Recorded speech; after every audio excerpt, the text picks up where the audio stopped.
In this video, we're going to take a deeper look at seriation. So as I've discussed in a previous video, I did make a workbook about the Khipus. If you are following along, then watch this video after chapter 6. In Puruchuco, northeast of Lima, Peru, there is an archaeological site from the late Horizon period of the Inca Empire. At this site, archaeologists discovered a pottery piece known as an olla, complete with the lid. Inside, they found 23 quipus and 5 bundles of unattached pendant cords. This collection of 23 quipus is referred to as the Puruchuco archive, and 6 of these quipus are discussed in the article La colección de quipus del Museo de Puruchuco. There's a link in the description, and this article proves a hierarchical relationship between these 6 quipus. KH0300 is of the lowest level with the smallest numbers. KH0310 has numbers in common, so it seems to be a duplicate, but it seems a bit incomplete, so we'll go back and focus on 300.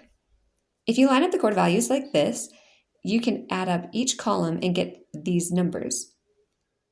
These sums match the second seriation set on KH0305 and KH0301, which are the middle level of quipus. These 2 quipus are also a good example of duplicate accounting. And we can take this one step further. If we take the sum of these mid-level quipus, we get values that match the third set, KH0303 and KH0304. The article theorizes that these quipus were used for Inca hierarchical administration. This was a decimal system with a binary component, Hanansaya and Hurinsaya. Each village was divided into these 2 groups, according to family groupings called Ayu. The census counts grouped people by age and gender, with tributaries being men of a certain age, range. The number of tributaries determined the amount of goods and labor expected from each village, that each village owed the empire. The Inca did not collect silver or gold for taxes. Rather, they had a system of labor tax called the mit'a. And with it, the Incas built their cities, their roads, storehouses for food, huge walls, all the big infrastructure. The Incas used this labor to from the local villages, right, to build.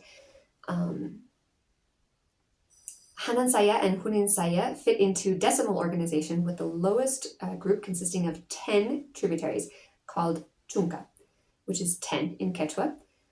5 chunca groups were called Pisca chunca, or 5 tens, 50. And this pattern continued with Pachaca, 100, Pisca Pachaca, 500, Guaranga, 1,000, and Pisca Guaranga, 5,000, and Juno, 1,000. The Puruchuco quipus could be an example of recording a tribute at a local level, which were sent up the chain twice. We can't really know which direction the information is going, so it could very well be that these quipus were a request from the top down for goods or labor. But either way, it is interesting to see how neatly organized they are. Hope you enjoy your studies. Bye!